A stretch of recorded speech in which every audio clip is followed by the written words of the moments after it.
बिस्मिल्लाहिर्रहमानिर्रहीम। Dear students, अस्सलाम वालेकुम। आज बेटे हमारा टॉपिक है ग्राहम्स लॉ ऑफ डिफ्यूजन। इस लॉ को हमने काइनेटिक गैस इक्वेशन से प्रूव करना है। तो बेटा Graham's law of diffusion start करने से हम लिखते हैं कि सबसे पहले according to kinetic gas equation PV is equal to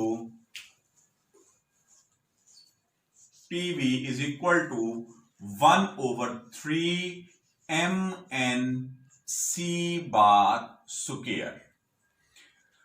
अगर बेटे हम n is represented, n actually represent कर रहा है नंबर ऑफ मॉलिक्यूल्स को, तो अगर बेटे हम नंबर ऑफ मॉलिक्यूल्स ले लें एवोगैड्रो नंबर ऑफ मॉलिक्यूल्स के इक्वल, यानी 6.02 मल्टीप्लाई 10⁻23 ले लें मॉलिक्यूल्स, यानी 1 मोल ले लें, तो फिर बेटा ये इक्वेशन क्या बनती है?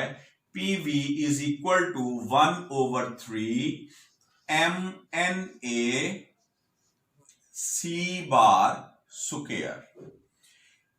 अब बेटे अगर हम इस इक्वेशन में देखें तो Na बेटे हमारे पास है नंबर ऑफ मॉलिक्यूल्स जो के हैं 6.02 मल्टीप्लाई 10⁻23, और बेटे उसको हम मैस से मल्टीप्लाई कर दें एक मॉलिक्यूल के मैस से, तो बेटा ये मोलर मैस बन जाएगा।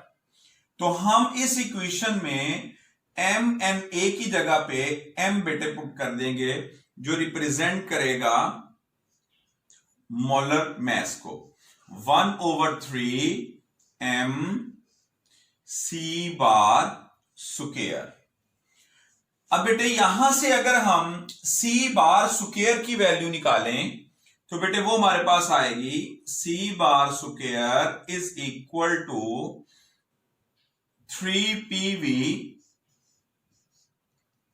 Over M।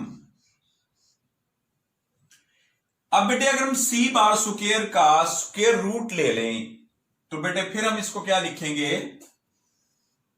यही इक्वेशन बेटे हमारे पास बन जाएगी C बार स्क्वायर रूट ले लें is equal to 3PV over M का स्क्वायर। अब बेटे हमें पता है कि इस V को, ये ऊपर जो V है, इसको अगर हम इस मैस के नीचे ले आए, C bar square 3P over M over V। जैसे बेटे हम करते हैं कि बटे के नीचे बटा हो तो वो जो नीचे वाली चीज होती है वो ऊपर जाकर मल्टीप्लाई हो जाती है। बिल्कुल अगर ऊपर से कोई चीज नीचे लेके आएंगे, बटे के नीचे बटा लगा देंगे तो कोई फर्क नहीं पड़ेगा।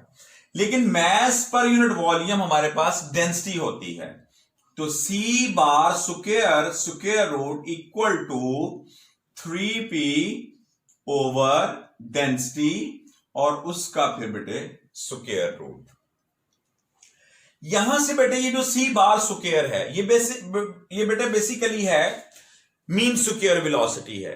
मीन स्क्वायर वेलोसिटी जितनी ज्यादा होगी इसका मतलब रेट ऑफ डिफ्यूजन भी उतना ही ज्यादा है, यानी रूट मीन स्क्वायर वेलोसिटी जो होगी वो डायरेक्टली प्रोपोर्शनल होगी रेट ऑफ डिफ्यूजन के।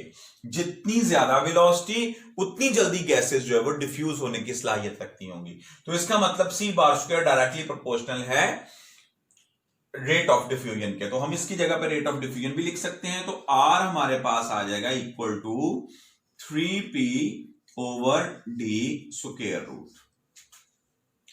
यहां से बेटे हमें पता है कि प्रेशर एक कांस्टेंट वैल्यू, अगर हम इसको प्रेशर को कांस्टेंट रख लें और 3 भी कांस्टेंट हो तो बेटे ये दोनों वैल्यूज ऊपर वाली कांस्टेंट हो जाती हैं, तो R इनवर्सली प्रोपोर्शनल हो जाएगा डेंसिटी के। तो बेटे हम लिख सकते हैं R proportional, inversely proportional to density के। और बेटे रेट ऑफ डिफ्यूजन जितना ज्यादा होगा उतना ही ज्यादा होगा जितनी डेंसिटी कम होगी, और डेंसिटी जितनी कम होगी रेट ऑफ डिफ्यूजन उतना ही ज्यादा होगा। ये बेटा ग्राहम्स लॉ ऑफ डिफ्यूजन था कि जो गैस हल्की होगी, जिस गैस का मोलर मास कम होगा उसकी डेंसिटी भी कम होगी और वो ज्यादा तेजी के साथ डिफ्यूज करेगी। ये बेटे 4 लॉज हैं, हमने प्रीवियस लेक्चर में बॉयल लॉ पढ़ा था, चार्ल्स लॉ पढ़ा था और एवोगैड्रोस लॉ पढ़ा था। बॉयल लॉ, चार्ल्स लॉ और एवोगैड्रोस लॉ, तीन लॉज, और ये चौथा बेटे ग्रेहम्स लॉ ऑफ डिफ्यूजन। ये चार बेटे क्वेश्चन हैं और ये 1-2 नंबर का शॉर्ट भी आ सकता है, कोई किसी भी लॉ को रिड्यूस करना फ्रॉम काइनेटिक गैस इक्वेशन, या फिर जो है ये कोई से आपको 2 लॉज दे सकता है कि उनको रिड्यूस करें, और ये 4 नंबर का लॉन्ग क्वेश्चन भी पेपर में आता है। इसके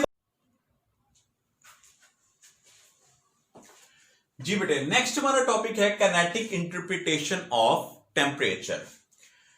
हमें बेटे पता है कि gases continuous state of motion में रहती हैं और वो gas molecules with the walls of the container जाकर स्ट्राइक करते हैं।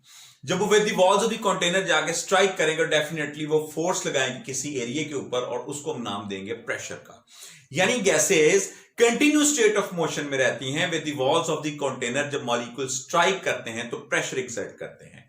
According to kinetic gas equation we know that PV is equal to 1/3 mn C bar square।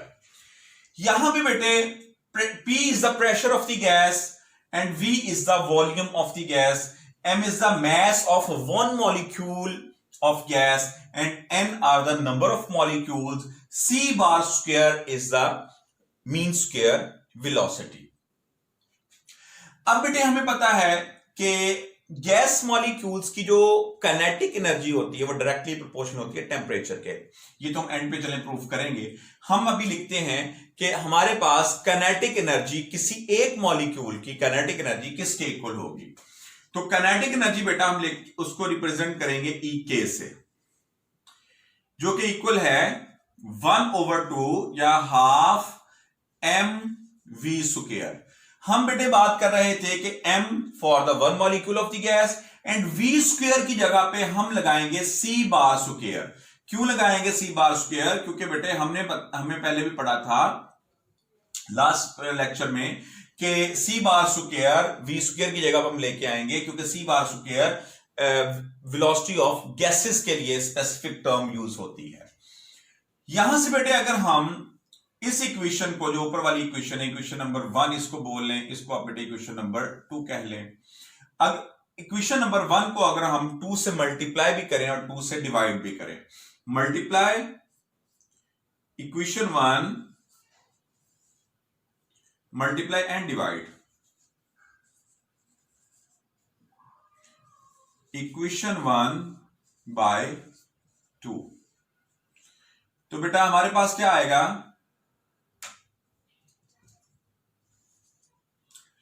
PV is equal to 1/3 या इसको 2/3 लिख लें आप, क्योंकि 2 से हमने मल्टीप्लाई कर दिया। N को आप बाहर निकाल लें और 1/2 mc बार स्क्वायर कर लें। यानी इस इक्वेशन को 2 से मल्टीप्लाई किया, एक 2 ऊपर आ गया, एक 2 नीचे आ गया। 1/2 m और c बार स्क्वायर को हमने 1/2 के साथ लिख लिया, n को हमने बाहर निकाल दिया। अब बेटे हमें पता है कि इसकी जगह पे 1/2 mc बार स्क्वायर की जगह पे हम काइनेटिक एनर्जी की ये वाली वैल्यू पुट कर देते हैं। यानी 1/2 mc बार स्क्वायर की जगह पे हम EK पुट कर देंगे, तो 2/3 n EK।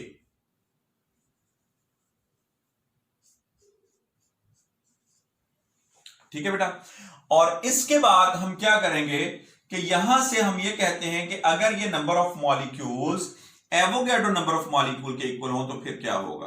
तो N is equal to Na अगर हो तो फिर बेटे हम क्या कहेंगे, PV is equal to 2/3 Na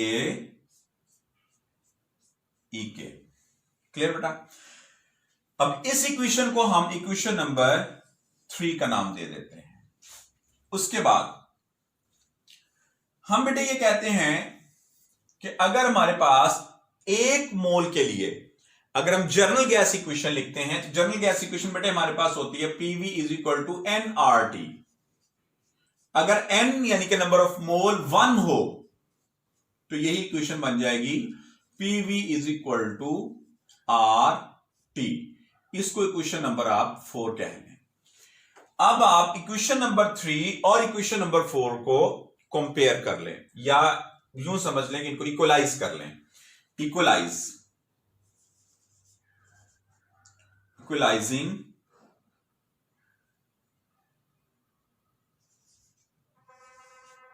equalising करेंगे तो बेटे हमारे पास इक्वेशन नंबर 3 और 4 जी, 2/3 NA EK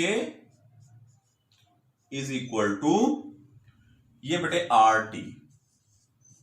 तो बेटा यहां से इक्वेशन नंबर 3 को और इक्वेशन नंबर 4 को हमने इक्वलाइज कर लिया। Equalising equation 3 and equation 4। तो बेटे हमारे पास यहां से अगर हम काइनेटिक एनर्जी निकालें तो that will be equal to RT,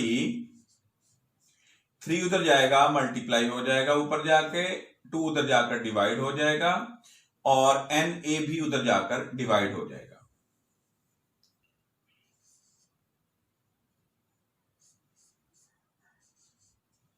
ये बेटे हमारे पास इक्वेशन बन गई। इसमें 3 भी बेटे हमारे पास कांस्टेंट है, 2 भी कांस्टेंट है, R general gas constant again constant है, NA भी कांस्टेंट है क्योंकि NA Avogadro number of molecules होते हैं वो भी कांस्टेंट आ गया। तो ये सारा फैक्टर इसमें कांस्टेंट हो गया, ये वाला। तो जब ये वाला सारा फैक्टर कांस्टेंट हो गया तो T और E के आपस में डायरेक्टली प्रोपोर्शनल हो गए। जिस तरह हम प्रोपोर्शनैलिटी साइन को हटाकर कोई कांस्टेंट लगाते हैं, इस तरह हम कांस्टेंट को हटाकर भी कोई डायरेक्टली प्रोपोर्शनल का साइन लगा सकते हैं। तो E K is directly proportional to T। इसका मतलब है कि जैसे जैसे टेम्परेचर बढ़ेगा काइनेटिक एनर्जी बढ़ती है। यूं समझ लें कि kinetic energy directly proportional to temperature, it mean by increasing the temperature the kinetic energy of gas molecules increases. अगर हम सॉलिड की बात करें, गैसेस में जो काइनेटिक एनर्जी होती है या टेम्परेचर जो होता है वो मेजर होता है, एक पैमाना होता है काइनेटिक एनर्जी को मालूम करने का, gas translational kinetic energy of gas molecules को मेजर करने का। अगर हम लिक्विड्स और सॉलिड की बात कर लें तो सॉलिड में तो मॉलिक्यूल्स ट्रांसलेटरी मोशन नहीं करते, वो सिर्फ वाइब्रेटरी मोशन करते हैं। तो हम कहते हैं कि in case of solids temperature is the major of vibrational kinetic energy of the molecules. जबकि लिक्विड में ट्रांसलेशनरी भी होती है, वाइब्रेटरी भी होती है, तो उसमें हम कहते हैं कि लिक्विड स्टेट में temperature is the major of the translational as well as vibrational kinetic energy of the liquid. यहां से बेटे हम एक और भी डेफिनेशन डिड्यूस करते हैं। हम कहते हैं कि अगर हम टेम्परेचर कम करते रहेंगे तो डेफिनेटली काइनेटिक एनर्जी भी कम होती रहेगी, और एक वक्त ऐसा आएगा कि हम टेम्परेचर इतना कम कर दें कि उस पे काइनेटिक एनर्जी जो है वो मॉलिक्यूल्स ऑफ द गैस की जीरो हो जाए, यानी कि मॉलिक्यूल सीज कर जाएं, मॉलिक्यूल रुक जाएं, उनकी कोई भी मोशन ना हो, कोई वाइब्रेटरी मोशन ना हो। लेकिन हमें पता है कि ऐसा इम्पॉसिबल है। ऐसा जिस टेम्परेचर पे हो सकता है उस टेम्परेचर को हम कहते हैं एब्सोल्यूट जीरो टेम्परेचर, और वो अभी तक अटेन नहीं किया जा सका। और आप जानते हैं कि एब्सोल्यूट जीरो टेम्परेचर होता है -273 डिग्री सी, और ये टेम्परेचर बेटे अटेन नहीं किया जा सका। तो इसलिए हम कहते हैं कि this is the temperature, absolute zero is the temperature at which molecular motion will cease. तो मॉलिक्यूलर मोशन जिस पे सीज हो जाएगी उस टेम्परेचर को हम कहते हैं एब्सोल्यूट जीरो टेम्परेचर। तो बेटे ये हमारा टॉपिक था काइनेटिक इंटरप्रिटेशन ऑफ टेम्परेचर, यानी कि एक तशरीह कर दी हमने काइनेटिक्स की, मूवमेंट ऑफ मॉलिक्यूल्स की, सॉलिड्स में, गैसेस में, लिक्विड्स में, के टेम्परेचर के डायरेक्टली प्रोपोर्शनल होती है काइनेटिक एनर्जी। टेम्परेचर डिक्रीज करेंगे काइनेटिक एनर्जी कम हो जाएगी, टेम्परेचर इंक्रीज करेंगे काइनेटिक एनर्जी ज्यादा हो जाएगी। और एक वक्त ऐसा आएगा अगर हम डिक्रीज करते करते टेम्परेचर इस हद तक थोड़ा कर दें कि काइनेटिक एनर्जी सीज हो जाए, उस टेम्परेचर को हम नाम देंगे एब्सोल्यूट जीरो टेम्परेचर का, और वो अनअटेनेबल है। This is the end of our today's lecture. Thank you very much. अस्सलाम वालेकुम।